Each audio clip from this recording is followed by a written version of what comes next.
I just made an episode about Rick Rubin's ideas on creativity and how to do great work over and over again for a long period of time. To prepare for that episode, I actually re-listened to an episode that I made about the singular life story of Rick Rubin a few years ago. There were so many interesting ideas and stories in that episode that I re-listened to it twice. So I'm going to replay that episode for you now. Before I do, I want to remind you about the great sponsors and supporters of Founders. The first one is Ramp. Ramp helps your business save both time and money, easy-to-use corporate cards, bill payments, accounting, and a whole lot more, all in one place. I run my business on Ramp, and so do most of the other top founders and CEOs that I know. Make sure you go to ramp.com to learn how they can help make your business stronger and more efficient. The next company I want to tell you about is Vanta. Vanta helps your company automate compliance, manage risk, and build trust. Many companies won't sign contracts unless you're certified, and this is causing you to lose out on sales. That is why the average Vanta customer reports a 526% return on investment after becoming a Vanta customer. Vanta will help your company win trust, close deals, and stay secure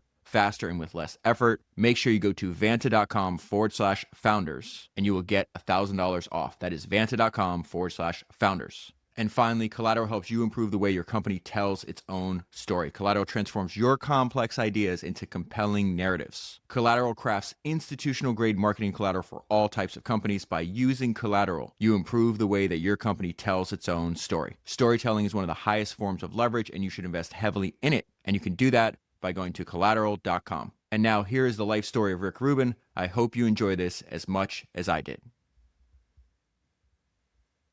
There's no greater enigma than Rick Rubin working in record production today. His career began in hip-hop.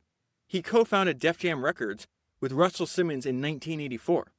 He produced rap's first #1 album and was widely credited for launching hip-hop as a viable commercial medium. Refusing to play it safe, Rubin jumped ship from rap to metal, leaving Def Jam to found another record label, Def American, where he signed and produced groundbreaking acts like Slayer.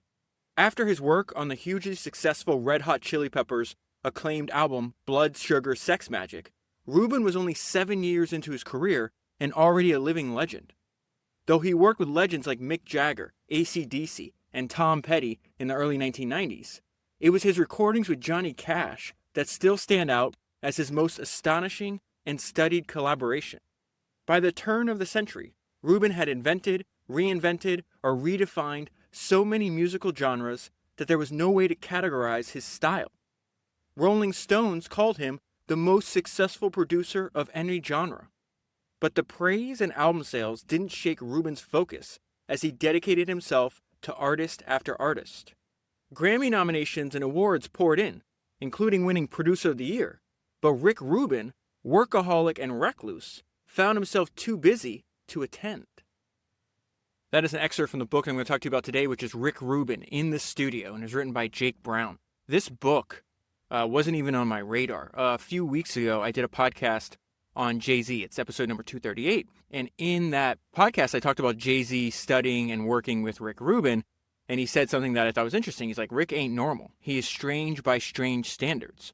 Rick's 20 years into his career, and dude has not changed. He's got his own vibe. You got to love him for that. And so after that episode came out, a listener contacted me and they're like, hey, you should check out Lex Friedman's podcast he just released with Rick Rubin. And I started watching it and I absolutely loved it. And I realized as I was taking notes listening to that episode, I was like, I need to find a biography of Rick Rubin immediately. So I'm working off of Rick Rubin's biography, the one I just read from you, or read a part to you from. I took notes on Lex Friedman's podcast. I'm going to link all this below in the show notes, below the link to the book if you want to buy the book. But I used Lex Friedman's podcast. I took notes on that. Peter Attia's podcast, which I'll link to. And then I watched a four-part documentary on Rick Rubin's studio in Malibu. It's on Showtime. It's called Shangri-La. And then I also spent several hours listening to Rick's own podcast. I didn't even know he had a podcast, and it's actually really, really good. It's called Broken Record. And listening to him speak for so many hours actually enhanced my understanding and reading of his biography, because Rick, just like a ton of the other founders that you and I have studied in the podcast, they identify a handful of core beliefs that's really important to like their philosophy on work and life, and they repeat them over and over again. So I want to jump right into the book, and one of his core beliefs is in the beauty of simplicity. In fact, it's repeated so much. I had this This idea of Da Vinci, if Leonardo da Vinci was able to speak to Rick Rubin and say and repeat one of his most famous quotes, which is "Simplicity is the ultimate sophistication," I think Rick would have smiled and nodded his head. And so we go to the first chapter. It's called Production by Reduction. This is one of my favorite ideas of Rick Rubin's. So it says, when Rick enters the studio, his goal is to record music in, quote, its most basic and purest form. No extra bells and whistles. All wheat, no chaff. And that's what he says. When I started producing, minimalism was my thing. My first record actually says, instead of produced by Rick Rubin, it says reduced by Rick Rubin. And he was producing that album when he was around 18 years old. Def Jam, the company he founds, which is probably the most iconic hip-hop label of all time, was actually founded by Rick Rubin in his dorm room at NYU. So we're going to get into a lot of that early history because it's just fascinating. It's the exact equivalent of like the Silicon Valley starting your company out of your garage. He just happened to do it in the dorm room. Going back to Rick Rubin's quote, it's still a natural part of me not to have a lot of extra stuff involved that doesn't add to the production, and try to get to the essence of what the music is. You want to feel like you have a relationship with the artist when you're done listening to their record.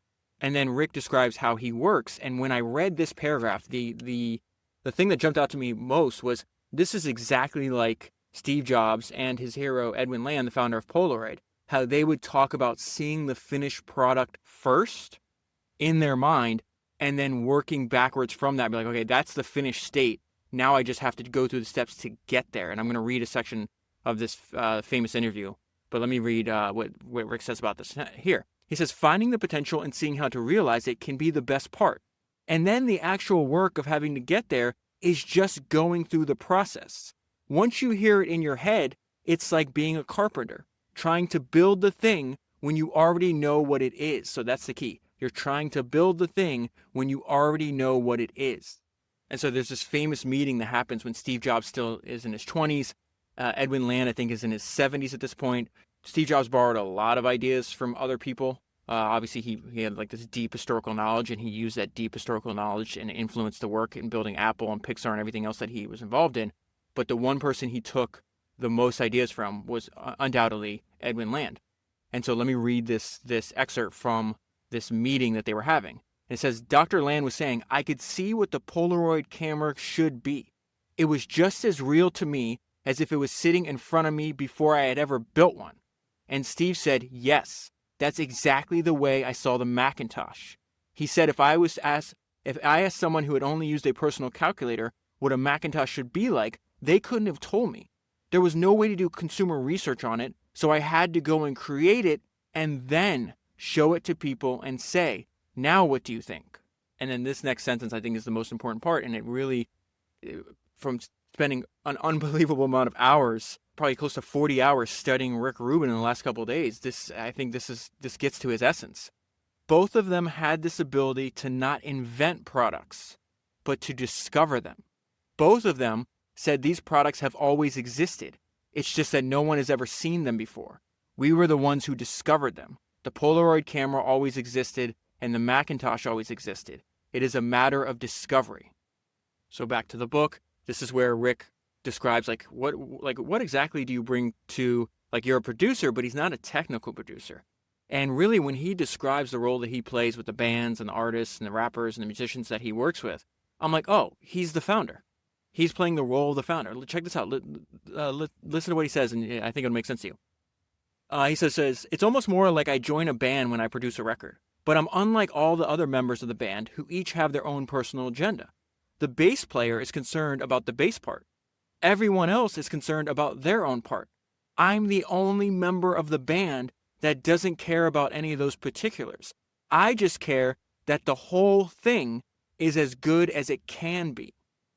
My goal is to just get out of the way and let the people I'm working with be the best versions of themselves.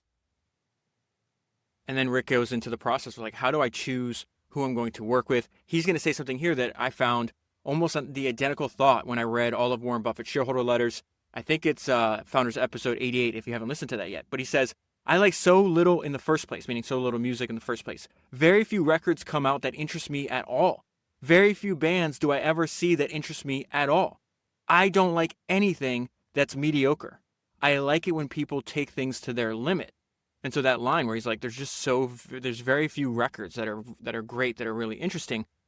So Warren Buffett was talking in the share letters, was talking about the fact that him and Charlie Munger have spent decade after decade after decade of intense focus and studying of business, just like Rick Rubin has spent decade after decade of intense focus on music, right? So Rick Rubin starts his career at 18.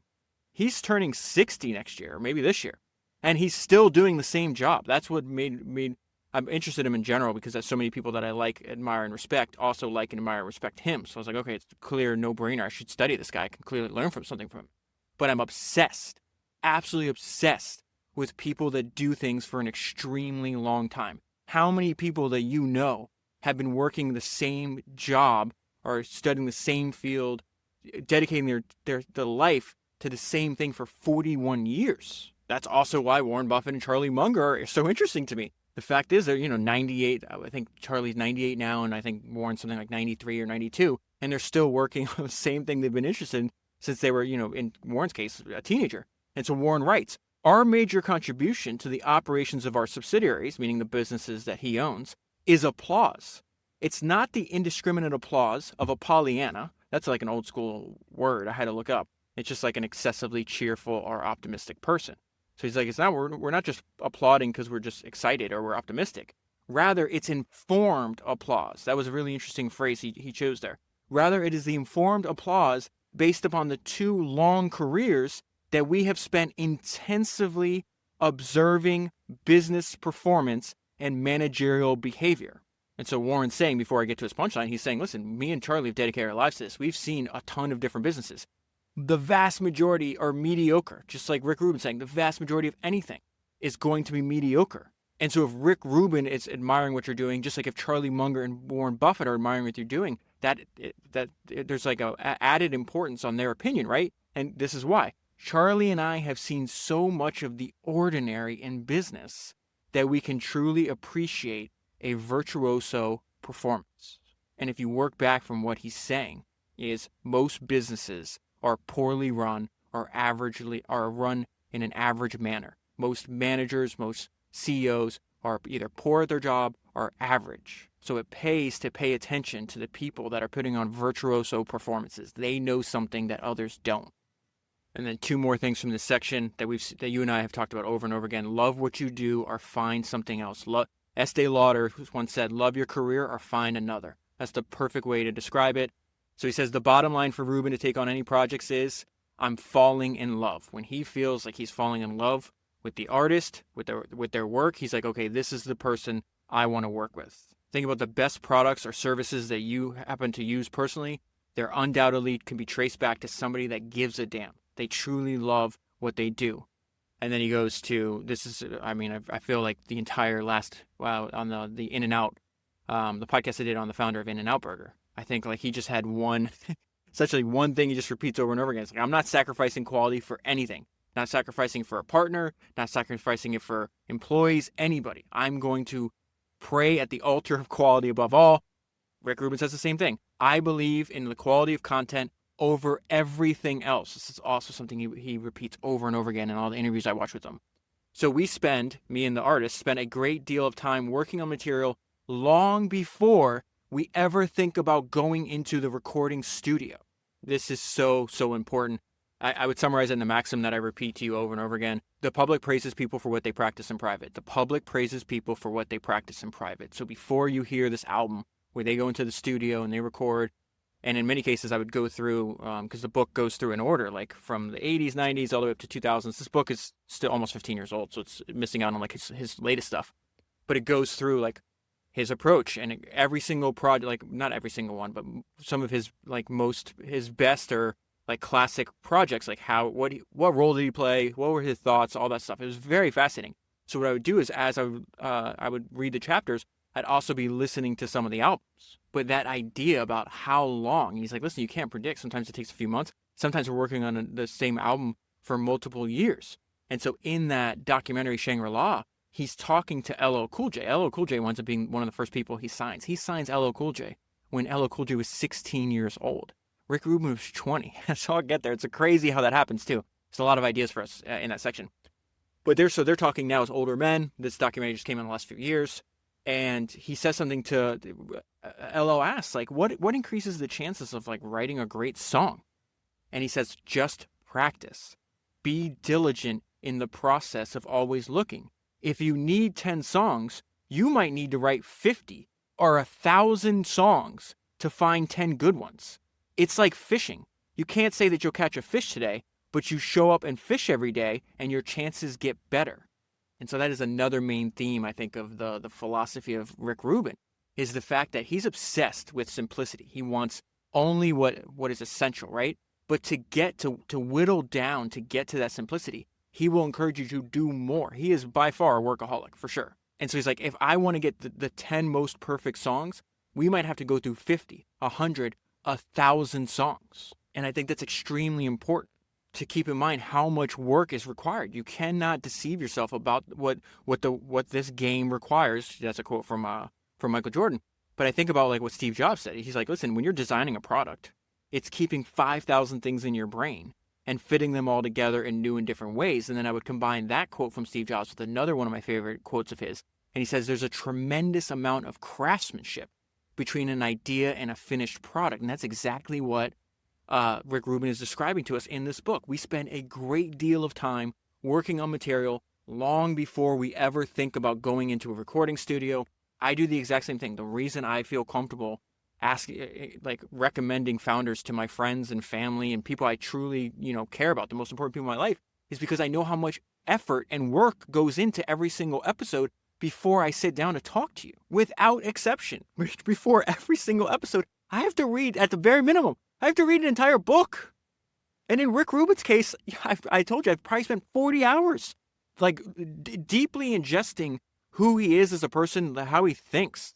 And then you have to filter through all that to maybe get, maybe I could talk to you for an hour, maybe 2 hours. I don't even know how long it's going to last because I'm barely a few pages into this book. I haven't even got to the beginning of the copious amount of notes I took. But I really believe that with my entire soul. I think the best thing, the things that you and I most admire, they spent a great deal of time, way more time than we could ever believe, working on it before we ever get to see it. And so I just turned the page and I ran over my own point. The note I left myself on this is Rubin's advice: do more. Rubin feels the real work of making an album is in the songwriting, but that work can be drudgery. Writing is dull and unglamorous stuff. For most people, it's really pretty miserable. But if you write 30 songs, there's a better chance that the 10 on your album will be better than if you just write 10. So he's like, less is more, but you have to do more to get to less. It's the way I would describe Rick's philosophy. And then he talks about something over and over again. He's like, listen, you need to have an open mind. He's like, we know next to nothing. So the idea you can predict, like you have an idea of what a great product is, but the idea is you're going to get it right the first time. He's like, you've got to experiment. You've got to iterate. I would say this reminds me very much of, I've told you my favorite book that I've ever read for the podcast was James Dyson's autobiography. I read 2 of them. His second autobiography when he wrote as an old man is very interesting, but the one that he wrote right after having struggling for 15 years and finally Dyson is on, somewhat solid footing. But when he published that book, between then and now, his business is like probably 300 times bigger. But that book is all about the struggle, the early days of that every single person that's trying to do something difficult, whether you're starting a company, trying to be a musician, whatever it is, that story. You've lived that story. And in that book, he just constantly talks about, he's like, listen, man, just experiment. He calls it the Edisonian, from Thomas Edison, the Edisonian principle of designing a product. And I think Steve Jobs would agree with that too. Or not Steve Jobs. I think Rick Rubin would agree with that too, because listen to what he's about to say. This is one of the things we talk about at the beginning of a project. Let's try every idea and see where it takes us. Don't prejudge it. Sometimes it still comes up where someone in the band makes a suggestion and part of me says, that's a bad idea. Let's not waste time on that. And then I stop myself and think, let's try it. Let's experiment and see what it sounds like. And very often it sounds good. So think about the lesson behind with that simple paragraph, right? It's like, you got to try it. There's so many times in my own experience where somebody says something like, oh, that's going to suck. And then we do it and it doesn't suck. So clearly the lesson is you got to experiment. Just don't prejudge it. Create a demo, create a prototype, put it out to some customers, whatever your process is, and then see what happens. This next sentence is really important. I double underlined it. Rubin's most valuable quality is his own confidence. The reason that's important is because you can transfer that feeling, that confidence that you have, to other people. So every day, my form of practice is I go back and I reread past highlights from all the books, and I have over 20,000 highlights, right?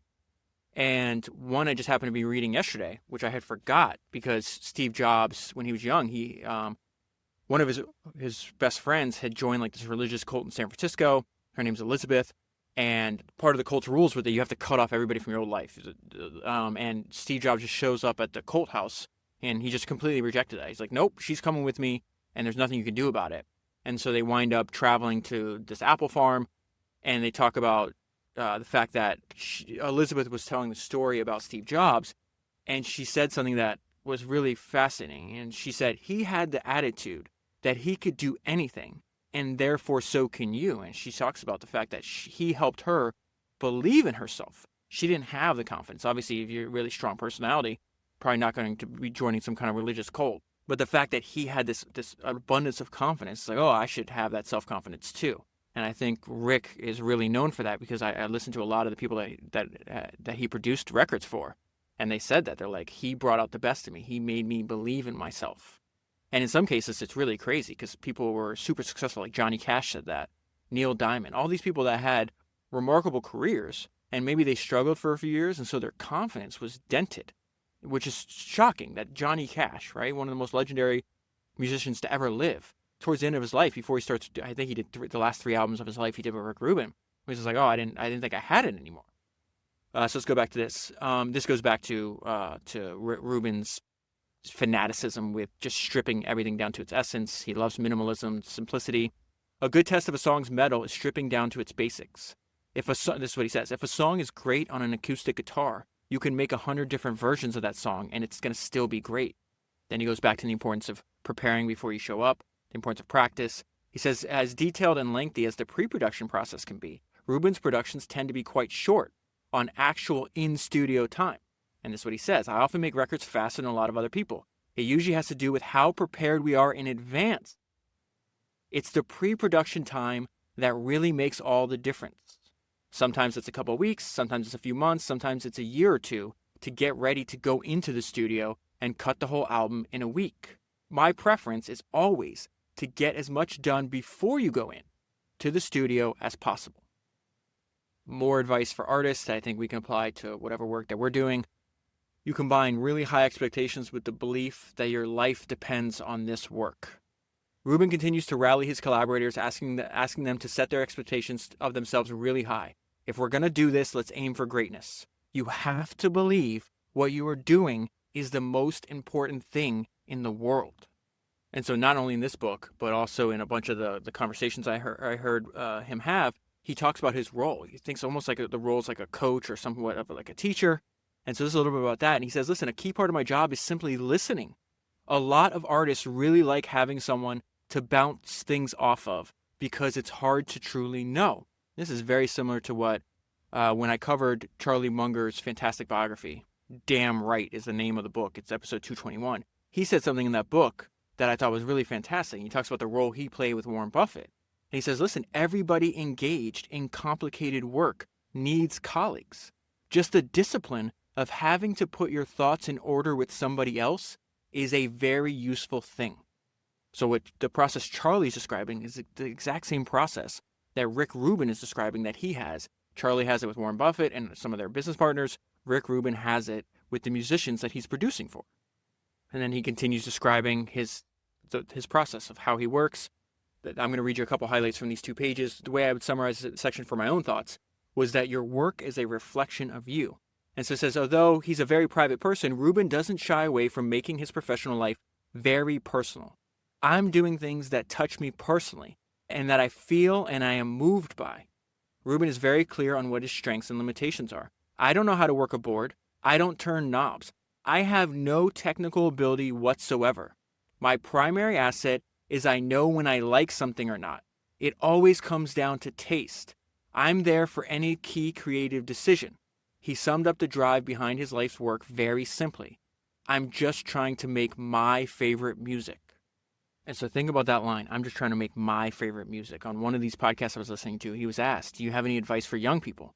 And he says, the only advice I have is to not listen to anyone and do what you love and make your favorite things. Be the audience. Be the audience. Make the thing for you, the audience. You can't make something great with someone else in mind. So then we're going to get into his early life. So he had 3 main loves that he discovered really early. His love of music, his love of magic, and his love of professional wrestling. So he's got to pick one, right? He obviously chose music, but his love of magic and his love of professional wrestling, he uses those influences in his work. He did it from a very young age. He still continues to use it to this day. And so it says, Rubin spent his formative years in the hard rock glory days of the 1970s. I loved AC/DC, he said. The group's minimalist approach would show up years later in his sonic approach to recording rock records, and even in the way he constructed hip-hop albums. And this is what he says, there's so little adornment. So going back to that main theme, simplify, his push for minimalism, just I want the essence of the song and nothing more. In fact, he talks about something that's very interesting. Let me find my note on it real quick. This is really one of the clearest ways he described him, like why he constantly simplifies, like why I'm not a producer, I'm a reducer, is the way to think of it. I'm not a producer, I'm a reducer. That's a really fascinating thought if you sit there and think about it for a while. This is the reason he simplifies. He says, often when you're in the studio, there'll be an idea that we need to add layers to make the song seem bigger. But what we discovered is sometimes the more things you add, the smaller it gets. And a lot of that is counterintuitive. You need to discover it in practice. And so back to his early life, it says, Rubin immersed himself in the world of rock and roll. He had the requisite long hair, the leather jacket, and a position as a lead guitarist in a punk band. One part of the lifestyle, though, he avoided entirely was alcohol and drugs. And on the Peter Tia interview, they talked about that for several minutes, about like why so many people, including that Rick worked with, like they died of drug and alcohol overdoses. And so there is a discipline, and it seems weird because you look at the guy, maybe hear him speak, he seems kind of calm and mellow, but he has extreme levels of discipline. And part of that discipline is just avoiding things, like not trying to be brilliant, but avoiding obvious dumb things, obviously things that are not good for your life. No one thinks, hey, heroin's good for my life. Hey, excessive cocaine habit is good for my life. Drinking all the time is good for my life. And so it says one part of that lifestyle he avoided entirely was alcohol and drugs. Rubin had a discipline and focus rare for someone his age. And he just explains it very simply, like everything else. I just didn't want to give up any of my time. I was deeply into something, meaning music. So his love of music kept Rubin from the need to distract or entertain himself with drugs. Before music, his deep focus was on magic. From the time I was 9 years old, I loved magic. Even though I was a little kid, I'd take the train from Long Island into Manhattan and I'd hang out in magic shops. I still think about magic all the time. Rubin's fascination with and love for magic and music was something that delighted his endlessly supportive parents. So this is good. His mom and dad he had dreams, not dreams. His idea is like, you can't make money in music. Like that was just gonna be a hobby. So originally he's like, I'll go to NYU, then I'll go to law school. And the idea is like, I'll just have a day job and then I'll make music as a hobby. And the day job just allows me to fund my hobby. And no matter what, like the fact that he told his parents he's going to be an attorney, and he switches off. He's like, I'm going to be this music producer. I'm going to go to California. I'm going to do all these things. And his parents are like, okay, that sounds good to me.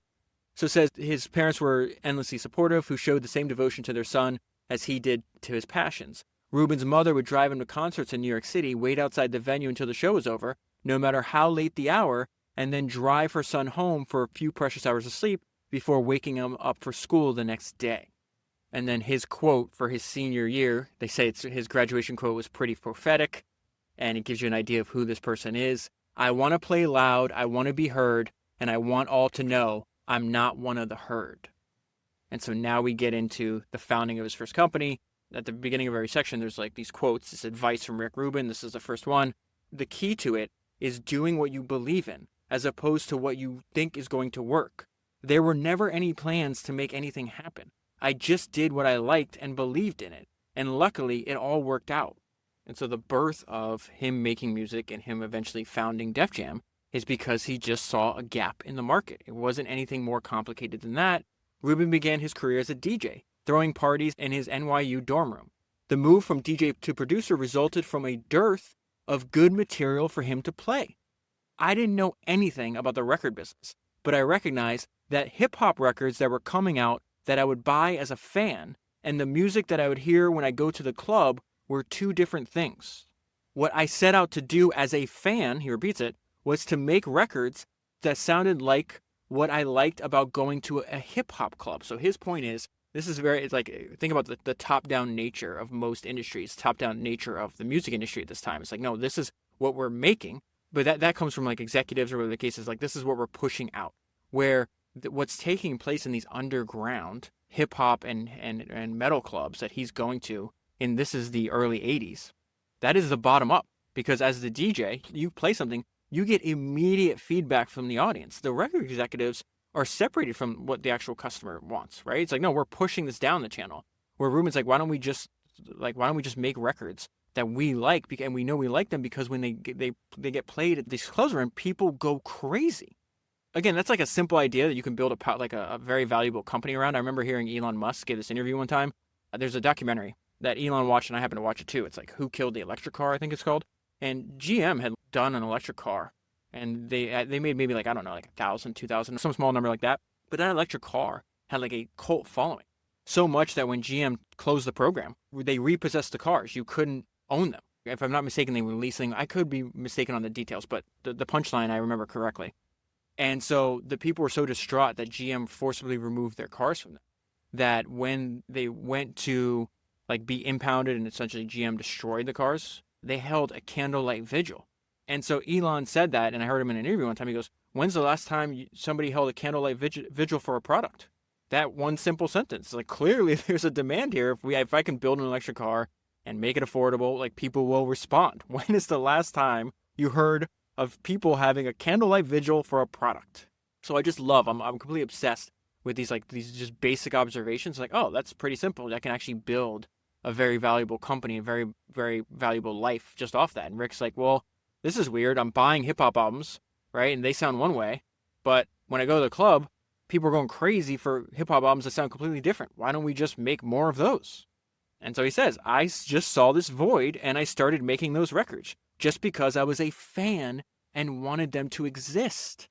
So this is where he starts Def Jam. He's like, all right. So he does a song. It's called It's Yours. It's one of the first things he produced. And again, because he's a fan, he knows what he likes, and he clearly knows, because he's going to the clubs, what other people like.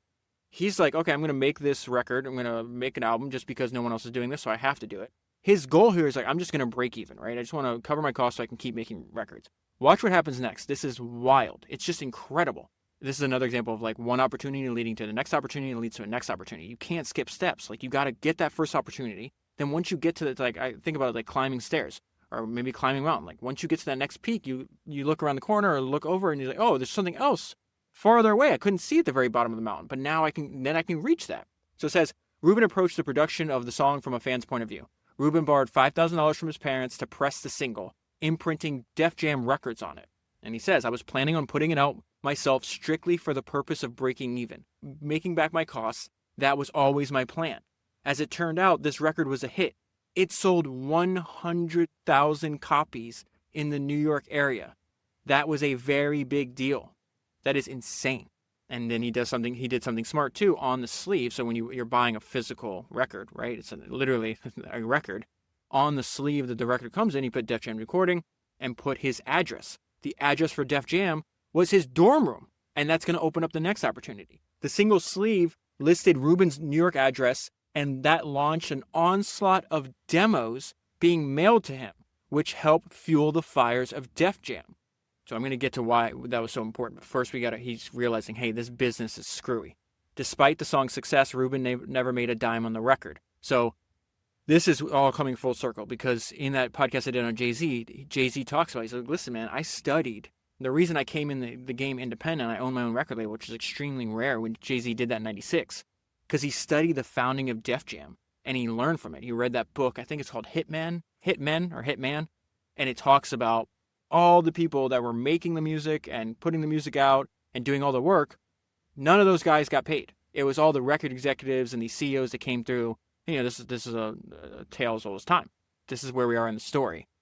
So essentially, like, we're living through right now what Jay-Z is going to learn from 10 years later. So it says, enter Russell Simmons. So this is going to be Rick Rubin's co-founder. This is also going to be the guy, Russell Simmons, that Jay-Z talked about. He's like, he was an informal mentor for me. I go to meet with him when we're getting signed to Def Jam. I'm sitting across the table from him. He's like, I don't want to be your artist. I want to be you. I want to be that hip hop mogul There was no such thing as a hip-hop mogul until Russell Simmons appeared. He was the very first hip-hop mogul. So it says, enter Russell Simmons. On the recommendation of some other record owner, record label owner is the one that's going to introduce Rick Rubin and Russell Simmons. And the reason that Rick wanted to meet with him, because that guy said of Simmons, no one promotes rap records better. Rubin felt that while most of the rap records at the time weren't any good, see that same thing pops up, a lot of stuff out there's mediocre. So I'm thinking, hey, most of the rap records aren't very good. The ones that were good always had Russell Simmons' name on them. So he's the manager of the best rap acts around, in Rubin's opinion at the time. That partnership would revolutionize hip-hop began with a simple meeting. They meet at a party, and Russell's talking about, hey, that album you just produced, the one you sold 100,000 copies, I love it. He said it was his favorite record, and he was excited to meet me, and he couldn't believe that I was white. There was nobody white doing anything in hip-hop. And here it was his favorite hip-hop record made by a white guy. I was really excited to meet him. He was already a mogul of rap music, even though there was no business. It was just a small, underground scene. The two became fast friends. We did everything together. We would be together in the studio every night. Rubin and Simmons shared a love of hip-hop, a vision of where they felt it should head, both musically and commercially. And one other thing, both had hit records under their belts, but no profit to show for it. And so they both arrive at the conclusion, like, this is dumb. These people aren't paying us, so let's just do it ourselves. And so it says Def Jam was set up to overcome business obstacles. Instead of going to somebody and asking them this is Rubin talking, instead of going to somebody and asking them to do things that needed to get done and not getting them done, it's just easier if we take on the responsibility. It wasn't going to get done unless we did it. So Rubin needed an artist to launch Def Jam, the hip-hop version of Def Jam, right? The one he's doing with Russell Simmons. And the reason I said it's the importance of stacking one opportunity on another is if he'd never had that hit single and if he never put his address on it, he would have never met LL Cool J. So that's one opportunity he had to get to before he got to his next opportunity. This is the next opportunity. Rubin had just the right artist to launch the new formalized partnership, a young rapper whose demo was one of the hundreds that had been sent to his dorm room. LL Cool J, who is 16 years old at this time, and Rubin's giving us context of he's in the very early days of what is now a gigantic industry. The hip-hop industry is massive. He says there were no stars in rap music. It was really just a work of passion. Everyone who was doing it because they loved it, not because anyone thought it was a career. We just tried to do something we liked. How many times has he repeated that? We're not even 1/4 of the way in the book. And he said, I just did something I loved. Just try to focus. I'm the first listener. I'm the first customer. We just try to do something we like. There was no expectations whatsoever. The only hope was that we would sell enough records to make enough money to make another record. So the partnership between Rick Rubin and Russell Simmons is only going to last for a few years. But while they were together, they were well matched because it's really important to find a partner that has the skills you lack. So Rubin is going to be in the studio with the artist making the records, and then Simmons is going to be the one promoting them. And he was both of them were really gifted at their respective strengths, right? So it says Rubin would then pass the baton to Simmons, whose promotional expertise pushed the fresh new sound of the music onto the airwaves of local hip-hop stations and into the city's hip-hop clubs. Simmons had a talent in old-school hustling. So they wound up selling so many of these singles that CBS Records gets their attention, and they offer a development deal with a $600,000 advance, which was more money than they could even imagine at the time. And so it says time would prove this deal to be merely a foot in the door that they would kick open a year later, but for 20-year-old Rick Rubin, it was a major milestone. I sent a Xerox of the check to my parents. That's when this stopped being a hobby. And so then Russell Simmons has a really smart marketing push. He's like, let's make a movie about the story of the early years of Def Jam, because we're just a few years into the story. That movie he winds up getting made is Crush Groove. And it was a movie, but it was really content marketing for Def Jam and their artists. You can actually find the entire Crush Groove movie is on YouTube right now. I was actually watching it last night. And Rick Rubin plays Rick Rubin in the movie. It's fantastic. Crush Groove was a marketing vehicle Russell Simmons dreamed up to introduce their label and artist roster. So it introduced the world to people like Fat Boys, LL Cool J, the Beastie Boys, and Run DMC. And the reason I'm bringing this to your attention is the next sentence that I double underline that I think is extremely important for all founders or anybody trying to get attention to their work, right?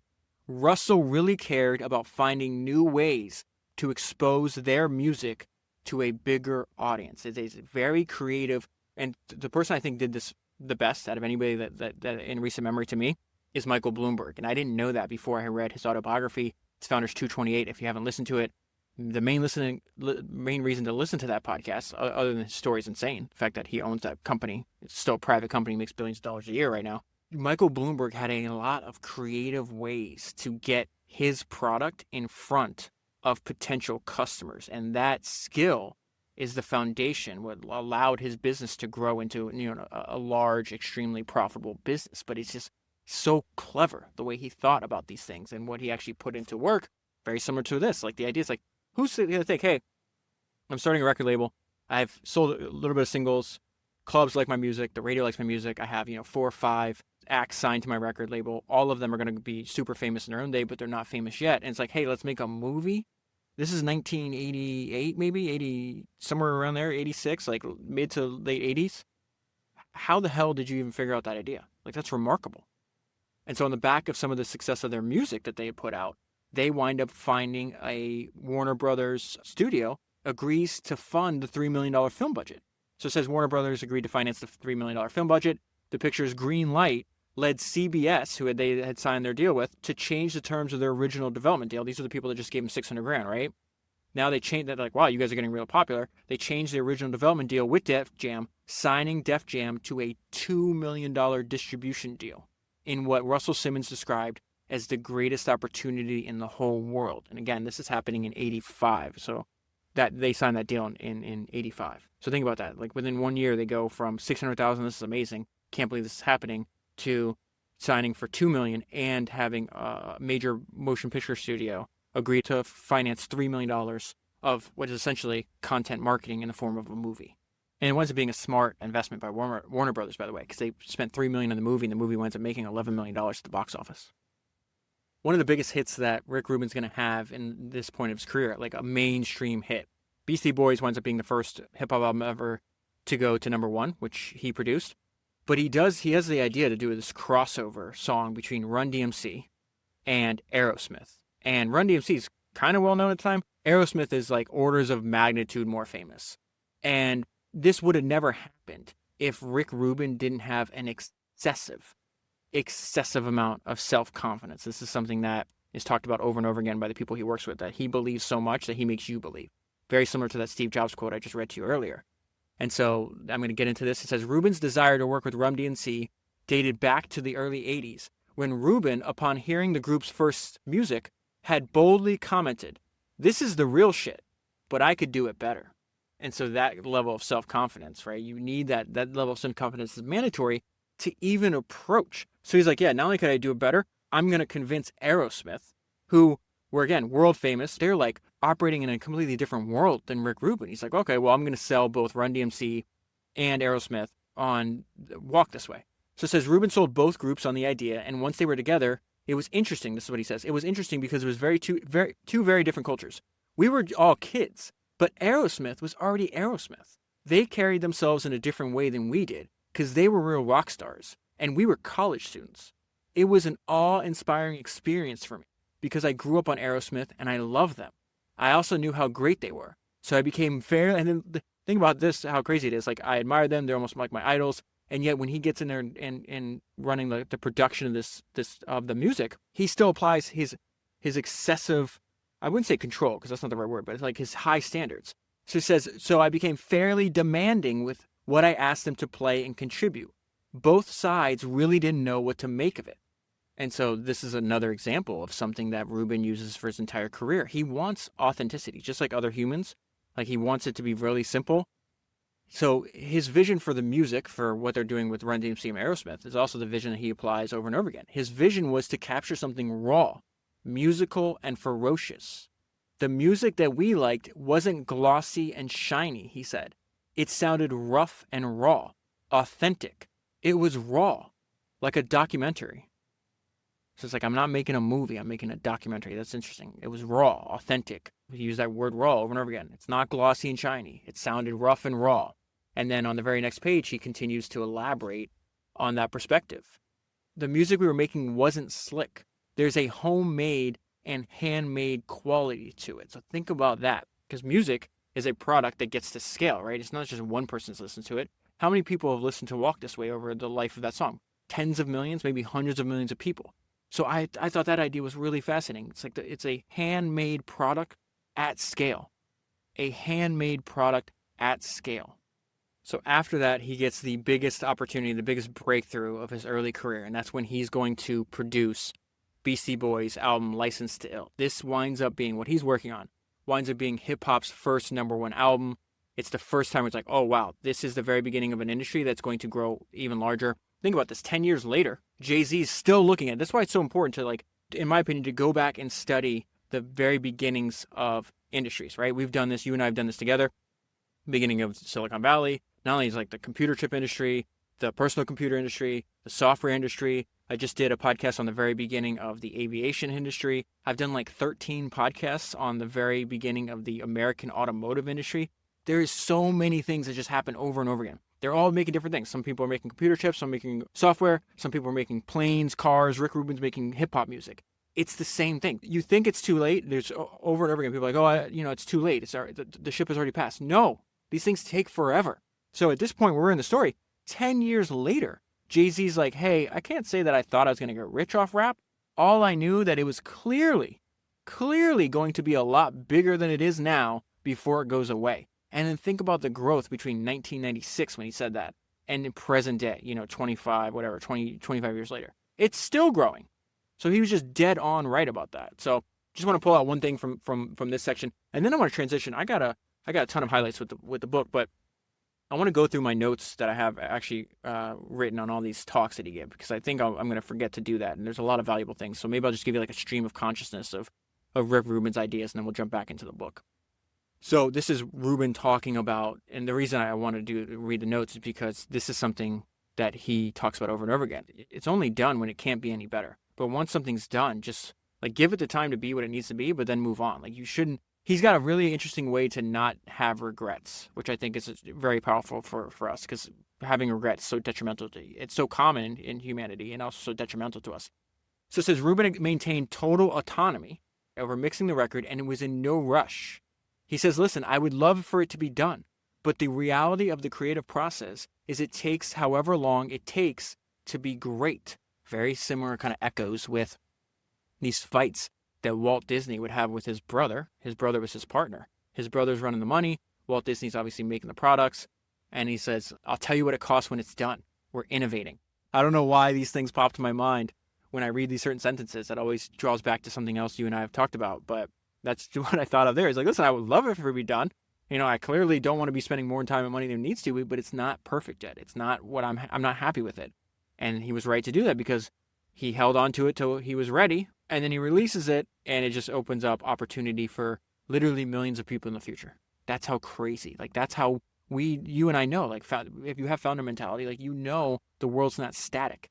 We can push it. We can bend it. We can actually influence the external world. It's crazy. At this point, he's mixing and he's recording this album in a recording studio that used to be a old Chinese restaurant. And it was like this biggest dumpy place because they don't have a lot of money. And you're just able, even without the best equipment, the best resources, he's able to make something truly, truly great. I find that personally extremely inspiring. And then before I jump to my notes, I just want to read one sentence to you that I double underlined. I just said, listen, we're still so early in all these things, in the internet, in podcasts, in just a million different, in technology in general. So it says, rap music as recorded work was just 8 years old. Okay, so I'm just going to run through a couple, give you a stream of Rick Rubin consciousness so you can download. These are, I don't even know if these ideas are really related. I just thought they were so interesting that when I heard them, I pressed pause and kept rewinding till I wrote it down. Basically, I'm reading you like, oh, I need to remember this. Like, I don't want this to disappear. Like, I want to have record of it so I can go and reference it in the future, and maybe it gives me an idea. Maybe it doesn't give me an idea today. Maybe it gives me an idea, 10 years from now, 5 years from now, whatever it is. So he has this idea he calls the ruthless edit. Again, his whole thing is you got to do more to get to less, right? Less is better, but you got to do more to get there. So he says, listen, you made 25 songs. You need 10. Do not pick 10. Ask yourself, what are the 5 that I absolutely cannot live without? And then before you add anything else, ask, what could I add to these 5 that I cannot live without that would make it better and not worse? So that is the idea of ruthless edit. I love that idea. This might be my favorite thing he said, because I have this like negative internal monologue that I think is absent from Rubin. And I think if I learn how to adapt like his mindset more than my own mindset, I'll have a more enjoyable experience for the rest of my life, right? So he says, do you have an engine of constant dissatisfaction? Like, do you have this constant self-criticism that, I could have done better, which is very common that I've heard a lot of people have. But his answer was really surprising. He says, no, I'm pleased with the work that we did. I'm excited to keep working. It's fun. I don't know what else I'd do with myself. I like making things. It's fun. I feel like, this is so good. This is so good. I feel like it's my reason to be on the planet. So I just keep doing it. And he elaborates, like, how do you arrive at this where you just don't have regrets? If it could be better, I would have kept working on it.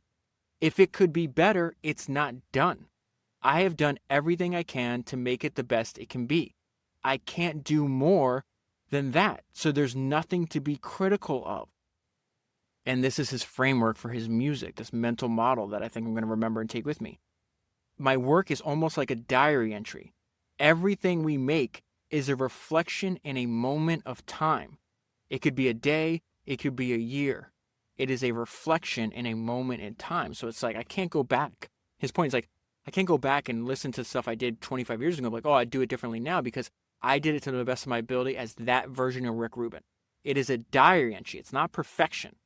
I like that idea. I think that's actually really, really helpful. And he also says something really, really smart. He just nails regret.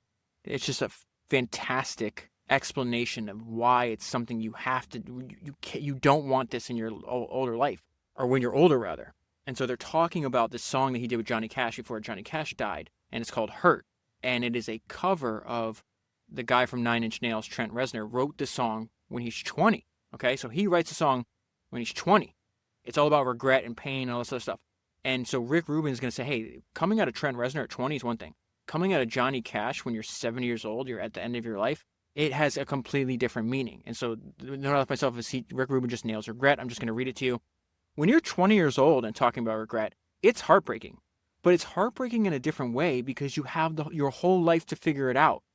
When you're looking back over your life at the end of your life with regret, it's brutal. It's brutal. And I love that he repeated that, the way he ended it. It's brutal. It's brutal. He said it twice. It's the thing we have to avoid at all costs, because at that point, there's nothing you can do about it. Here's another random idea for you. The first thing that Rick asks when he's working with somebody else is, what's the first thing that got you into music? So an understanding of why are you doing what you're doing. It's so important. We talk about that all the time, not only for us to know why we're doing what we're doing, but then to explain that to your customers. Customers resonate. They want to know why you're doing what you're doing. Another great line, this one comes from the documentary. He says, these things that we don't understand and cannot explain happen regularly. And so these things that we don't understand and we cannot explain, they happen regularly. Another great line, negativity is the enemy of creativity.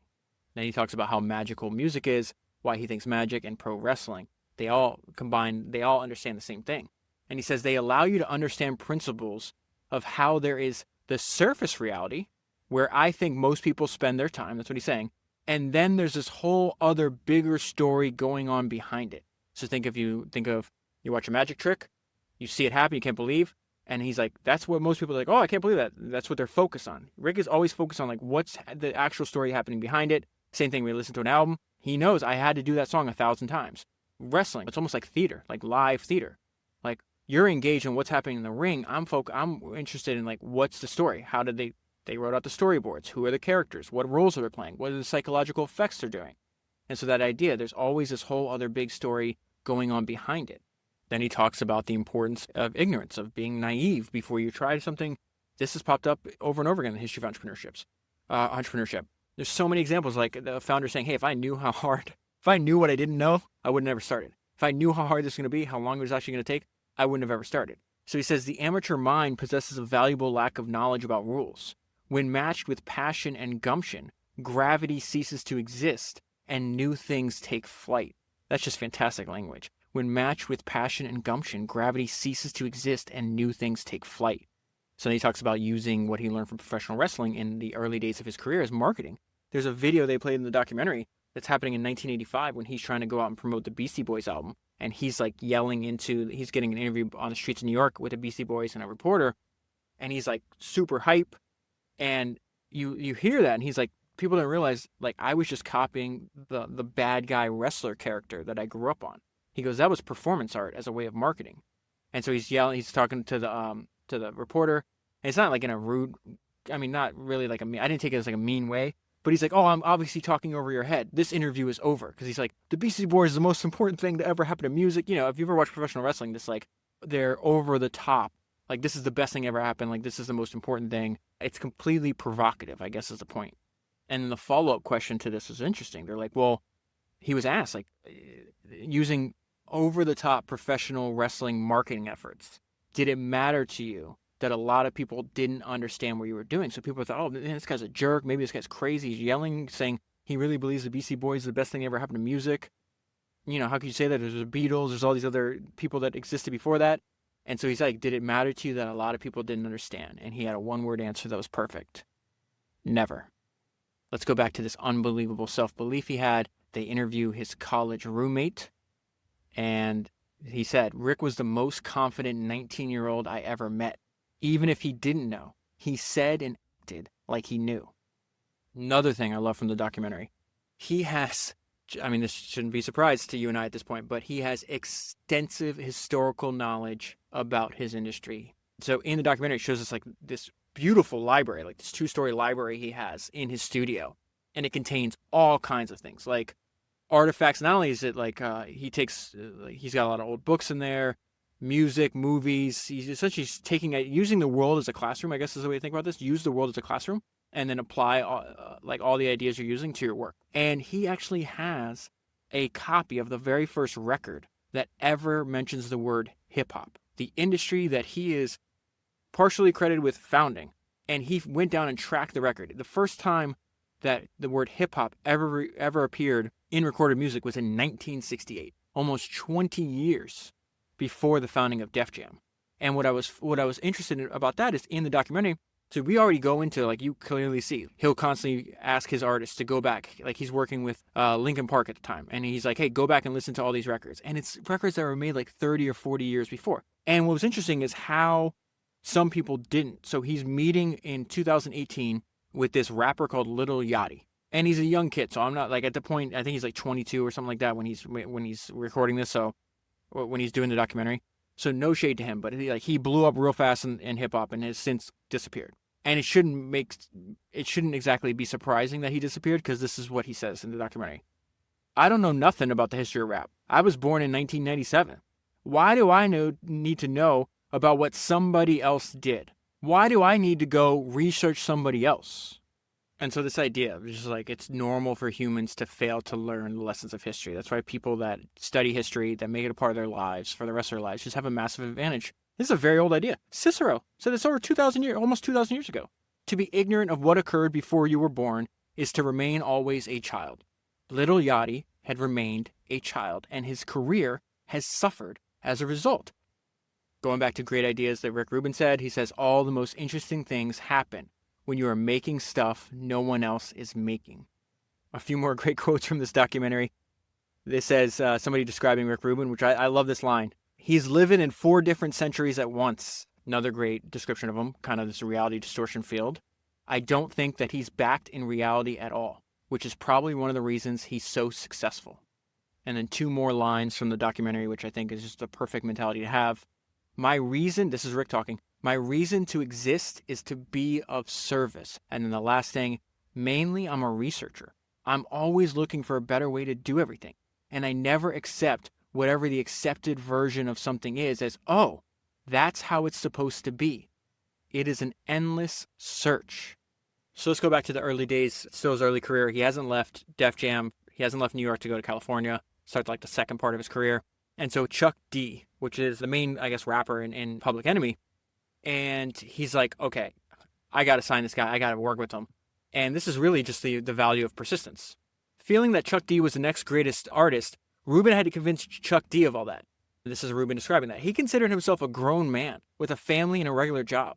I put his phone number on a Post-it note on my phone, and I would call it every day and just keep bugging him, saying, we really have to make a record. It's time to make a record. It took 6 months until Chuck D said, maybe. And think about the alternate reality, because Public Enemy becomes one of the most influential hip-hop groups of all time. They're hugely influenced to all the artists to come after them. And the idea is like, no, Chuck didn't even think it was possible. He's like, there's no such thing as a career in rap. And then not only that, it's for like young kids. I'm old. I have a family. I got a normal job. And if it wasn't for Rick Rubin's persistence, there's a very real possibility that Public Enemy never existed. And again, I think that's another example of like him transferring his confidence, the abundance of confidence that he has on other people. Like that's just extremely valuable for people to do that. It's almost like a version like an act of service. It's like, I believe in you so much, I'm going to make you believe in you. So at this point, he gets interested in saying, hey, I want to also produce a lot of rock records. This is going to cause a split of Def Jam. But before I get there, it goes back to his obsession with simplicity. He says, it doesn't matter who I'm working with. I apply the same basic formula. Keep it sparse. Strip down the sound to something straightforward but powerful. And so this move by Rubin to go more into rock is actually going to cause a rift. And I wrote, this didn't take long because you figure their partnership only lasted, 3-4 years? If that. So it says this shift was an indication of the growing distance between the partners of Rubin and Russell Simmons. And so what he's about to do here, by instinct, is something that is mentioned a lot of times by people that admire him. They're like, he had the money, the fame, and the success of Def Jam. Who, at almost the peak of their popularity, says, nope, you're causing me to compromise what I want to make, so I'll just leave it all. He leaves Def Jam. Russell still runs it. And so they wind up having a meeting. Rick says he can still remember where they went and having this conversation even many decades later. And he asked Russell, do you want to leave? And he said, no. And I said, okay, fine, I'll leave. Rubin said, if I would have stayed, it would have been completely different. I don't know if it would have been the same successful thing that it is. The reason I left Def Jam had to do with mine and Russell's vision of our company growing apart. Rubin said that he and Simmons had been stepping on each other's toes a lot and kind of growing apart creatively. They weren't communicating. I felt like my vision was being compromised, and I'm sure he felt like his was too. Reflecting on his time with Def Jam and the label's influence on the hip-hop scene, Rubin said, it really was a wave. We just happened to be in a good spot on the wave. The wave was coming. And that was really interesting because the way he said, he's like, listen, I was just the right person, the right set of skills, the right point in history, but that wave was going to happen with or without me. That's exactly what convinced Paul Allen and Bill Gates to stop focusing on school and going all in on Microsoft. And so there's a fantastic paragraph that's in the biography of Bill Gates called Hard Drive. But it says, Gates and Allen were convinced that the computer industry was about to reach critical mass, and when it exploded, it would usher in a technological revolution of astounding magnitude. They were on the threshold of one of those moments when history held its breath and jumped, as it had done with the development of the car and the airplane. And this is the punchline, this is the most important part. They could either lead the revolution or be swept along by it. So one of the most successful albums that Rick ever produced was the Red Hot Chili Peppers' Blood Sugar Sex Magic. I just got a couple highlights from this chapter that I think are just applicable to all kinds of great work in all kinds of fields. So the first thing is the importance of differentiating your product. So it says, they declared that the Red Hot Chili Peppers have never been part of any movement or any collective thing or any existing category. We just tried to create our own categories. Another line from this, it says, it's not about being, this is Rick talking about when he was working on this album. It's not about being fancy. It's about serving the song. It's not about being fancy. For our purposes, it's about serving the customer. And this is the band describing what it's like working with Rick on this album. His participation was incredibly nonchalant. He just comes by and chills out, sometimes horizontally. He's got a pen and paper and is somewhere between a nap and a meditation. So that line's kind of funny. It's like comes by sometimes horizontally. So you'll see this in documentary. I saw this in an ad Samsung did for Jay-Z's album like a decade ago, where Jay-Z invites the producers that worked on his album. It was like Pharrell, Timberland, Rick Rubin. They're all in the studio in New York City, and they're playing the album, and Rick just lays down on the couch and kind of closes his eyes and taps his feet. So it's something he's been doing for a long time. They said he has an incredible head for arrangement. And again, part of that, at this point, he's 20 years into his career, no, maybe 15 years into his career. How much music has he listened to? How much music has he studied? He has this encyclopedic knowledge, historical knowledge of his industry.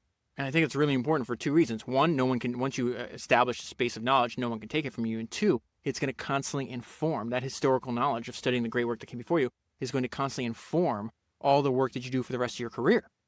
And then this is Rick Rubin describing why he refuses to chase fads or trends. This was fantastic. He says the newest sounds have a tendency to sound old when the next new sound comes along. But a grand piano sounded great 50 years ago and will sound great 50 years from now. I try to make records that have a timeless quality. And so one of the things that he did that he helped Red Hot Chili Peppers was their bassist is probably the most famous bassist in the world. It's this guy named Flea. But what Rick is about to say here is I really think it goes back to, he was talking about at the beginning of the book, the role he plays. Is like, listen, every band player, every person on the team, is focused on their role. I'm the only one that's not concerned about your role, but how your role affects the whole. So it says Rubin described the evolution that occurred. Up until that time, Flea's bass playing was a particular style. He was famous for it. He was considered one of the best bass players in the world because of his style. But when we started working together, that bass playing that made him one of the best didn't necessarily serve the songs in the best way. This reminded me of when I read that gigantic 600-page biography of Michael Jordan. And Michael was a fantastic individual basketball player, but he couldn't get past the Detroit Pistons in the playoffs, and he failed year after year. It wasn't until he learned how to be the best teammate, play as a team, not just an individual person, that they actually were able to get to the next level. That same process is very similar to what Rick is describing us here. He's like, listen, he's well known. At that time, they thought Michael Jordan was the best basketball player in the league, but he hadn't won a championship because the best players don't win, the best teams do. But when we started working together, that bass playing that made him one of the best didn't necessarily serve the songs in the best way. It was more about the bass being great. It was more about Jordan being great. And the song is more important than the bass. And the team is more important than the player. So that's me obviously trying to tie that all together. Starting with that record, Flea changed the way he played. And so he says, this is what Flea said about that. He goes, I consciously avoided anything busy or fancy. I avoided saying, hey, I'm Flea, the bitchin' bass player. And then he goes, I tried to get small enough to get inside the song as opposed to stepping out. The focus is not on me. So one thing I really admire about studying Rick Rubin was that he doesn't rest on his laurels. He's always looking for the next challenge, right? You could just say, hey, I'm going to produce the same rap records over and over again. I already had some hit rock and metal albums. Let me just do that. He's like, no, I need another challenge. I need to keep, and challenge is how you keep growing and adding more skills, right? So in 1994, he's like, I'm going to work with Johnny Cash. And the way he decided to do this is fascinating. So since in 1994, Rick Rubin was focused on a great challenge, resurrecting the career of country music legend Johnny Cash. With Rubin's trademark production by reduction approach, the albums would bring the legendary Johnny Cash his first platinum success in years and showcased a more raw side to him. Rubin explained how he came to work with Johnny. He says, it seemed like it would be a fun challenge to work with an established artist, but I wasn't interested in working with a legend at the top of their game. I'd been thinking about who was really great, but not currently making really great records. What great artists are not in a great place right now? So Johnny and Rick meet, and Rick tells Johnny his blueprint. Rubin had a real simple plan. Wherever the magic is, we will follow it. And so this is the first of their hit albums together. It says it was recorded in Rick Rubin's living room. Cash recalled there was no echo, no slapback, no overdubbing, no mixing. It just goes back to the production by reduction, right? No overdubbing, no mixing, just me playing my guitar and singing. I didn't even use a pick. Every guitar note on the album came from my thumb. And this is just great. I just love that this happened. So it says we had nothing to lose and everything to gain. Johnny Cash had nothing to lose and everything to gain in wearing his heart on his sleeve. I know I'm 62 years old and I've been around twice, and now it looks like I might have a third shot at a new audience. Rick Rubin helped him find that new audience. So MTV winds up putting Johnny Cash's video for the first song, and it becomes really popular to an age group that probably didn't even know who Johnny Cash existed, or much less all the hits that he had, 20, 30, 40 years earlier. And the album won a Grammy. And then this is the crazy part. What I mentioned earlier, how Rick can just imbibe, he can he could take the confidence that he has. And again, I think it's like you can clearly transfer your emotions, both good and bad, to the people around you, right? But this idea where you have a legend, somebody that had already got to the top of their profession and still having doubts about their ability. Rick made me have faith in myself again. He made me believe in myself and my music, which I thought was gone forever. He's working with a different band. I just want to pull out one sentence here because I thought it was fantastic. And he's describing, this guy named Williams is describing what it was like working with Rick. Williams described being put through a recording regimen wherein Rick Rubin made us record every track about 50 times each to obtain the good dynamics. That is a main theme that we should take away from Rick Rubin. Less is more, but to get there, you have to do more. He uses that same idea over and over again. I moved ahead to another project. This guy Donovan that's in this band says, what you hear is 14 songs, but there's 86 songs that you haven't heard. Once the project began, I started writing daily. I wrote 100 songs over a period of a year and a half. So again, the public praises people for what they practice in private. They are praising these 14 songs. They didn't see the 86 others that I had to do and never use just to get to the right 14. And then there's just some great stories in the book. Like he decides, hey, I'm going to get together Tom Petty. So there's a fantastic picture in the studio of Tom Petty, Rick Rubin, and Johnny Cash. And so this is the album I think that song is on. Hurt. They played it on the Lex Friedman podcast. I thought it was fantastic. Just to watch Rick listen to it was really interesting to me. So it sounded very different. And, you know, Johnny's known as a country like music legend. And yet, because his sound had evolved, he wasn't getting the attention or the support of his industry. And so this just made me laugh out loud. So it says the music got major airplay on college radio and alternative rock stations upon its release, but no love from traditional country radio. But the rest of America loved the album. Ironically, the album won a Grammy Award for Best Country Album. Celebrating the achievement in the fuck the system fashion, Rick Rubin ran a full-page ad in Billboard featuring the classic photo of Johnny Cash, middle finger aimed at the camera, with a caption that read, American Recordings and Johnny Cash would like to acknowledge the Nashville music establishment and country radio for your support. And so Rick Rubin talks about the importance of selecting the people that you work with. You have to make sure you like them. You have to make sure you admire them. There's no point in working with somebody that you don't like, admire, or trust. And as a result, it's not just, this is just business. It's not true. This is extremely personal. What we're doing is extremely personal. And so there's this band called System of a Down. And one of the artists in System of a Down talks about what's it like working with Rick Rubin? He gives you his whole self. And so it says production with Rick doesn't mean you're going to sit in the studio. It might mean you go to a record store, or you go to a beach, or you go for a drive.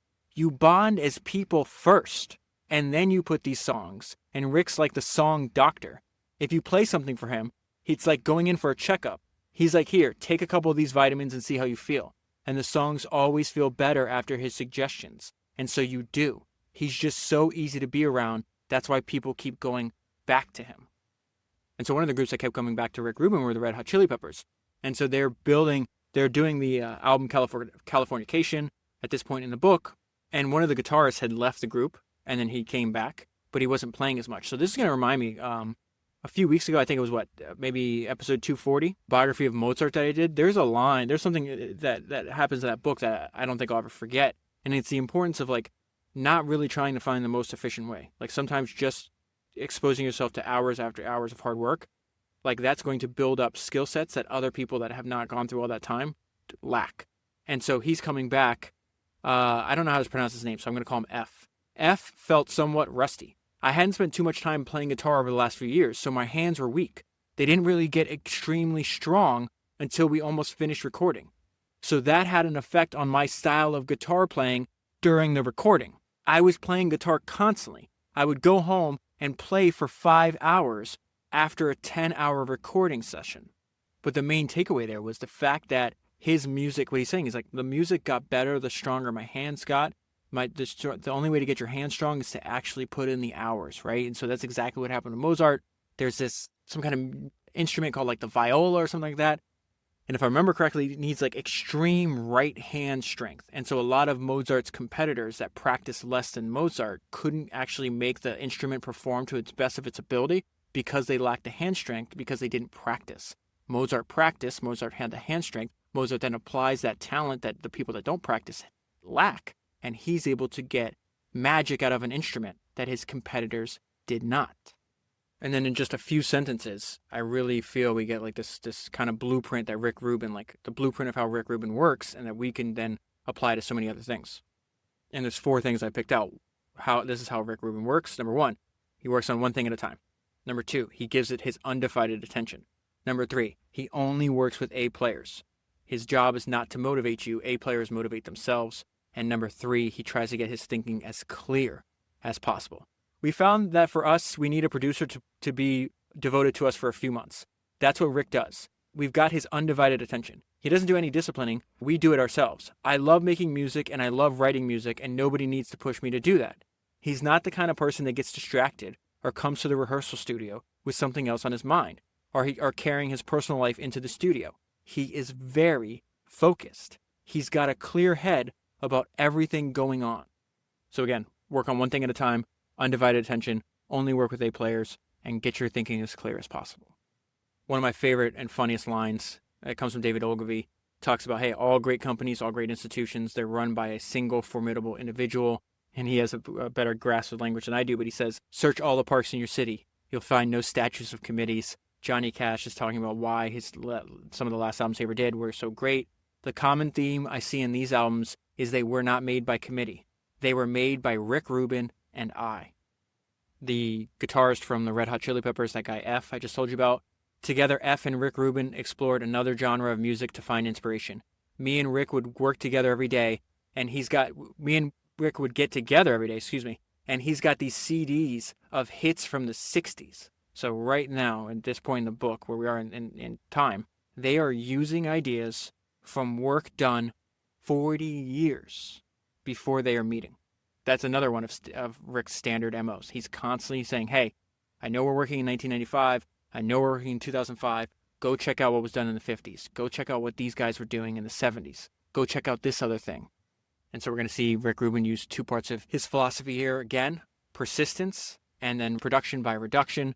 And so at this point, he's going to do the exact same thing. He's like, hey, who else was really good at one point, is really capable of doing great work, but hasn't shown that they can still do great work. So he goes and tries to work with Neil Diamond, and he just does it relentlessly.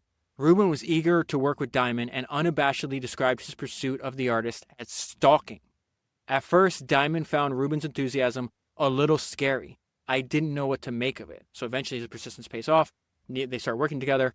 And it says, once they began working together, Rubin insisted Diamond track all of the album songs playing acoustic guitar while he sang. That's exactly what he said. He's like, listen, a person with just strumming a guitar and singing sounded good 50 years ago, just like a piano sounded good 50 years ago. And if it sounds good 50 years ago, it'll sound, if it survived that long, that idea, that format survived that long, it is more likely to survive 50 years into the future. So he's like, all the other crap that your producers had you do with the bells and whistles, we're getting rid of all that stuff. It's not necessary.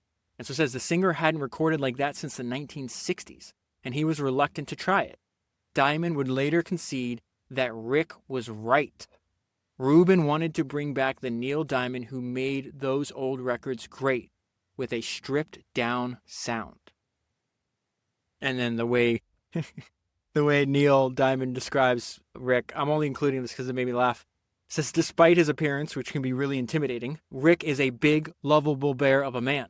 The only problem I had was with his habit of hugging. At first, I was taken aback. After a while, I got to like it. He's like Father Earth taking you into his bosom. I don't know why that made me laugh. That's funny. And then towards the end of the book, I just realized as I'm reading this, I was like, oh, he's developed a very personal business philosophy. Rubin wanted freedom and not to have to punch a clock or work in a traditional corporate way. Rubin has always kept a full vision of a project in mind as part of his work. He thought about the artwork, the marketing, videos, brand building, and so on. The panicked music industry may be focused on how to sell music, but Rick Rubin has always been focused on making great music first. He is driven by what is really great. He's very hard to please. Having someone around you like that makes you want to bring something in that's fantastic and not just mediocre. and the effect of this very personal business philosophy is summarized here. Rubin attributes his success to very simple core principles. Try to understand culture as well as music. Surround yourself with people interested in music for the right reasons, and be true to the things that you love. His great love and fandom for music has led to honesty and purity in his work. His impact has been felt by a generation of music fans who would credit Rubin with producing the soundtrack to their lifetime. And that is where I'll leave it. I absolutely love this book. I loved going deep on Rick Rubin, the mind and the philosophy of Rick Rubin this week. I'll leave a link down below if you want to buy the book. It supports the podcast at the same time. That is 255 books down, 1,000 to go, and I'll talk to you again soon.